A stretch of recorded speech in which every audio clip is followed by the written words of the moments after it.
So in high school, I was, kind of popular. I played football. I had lot of friends, I was gregarious and outgoing.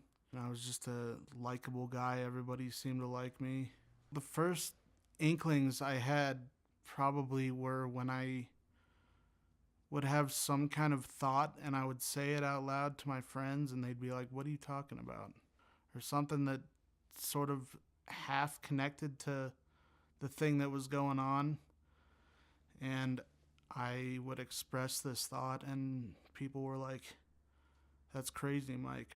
So I think the breaking point was in college when I started to get really paranoid and I was having trouble even leaving the house because I was afraid of what people outside were thinking about me, and I was afraid that they were going to cause me harm somehow. So I'd go to the grocery store and I'd be freaking out and I'd have to get back home. So I knew something was wrong, but I thought that I could fix it somehow.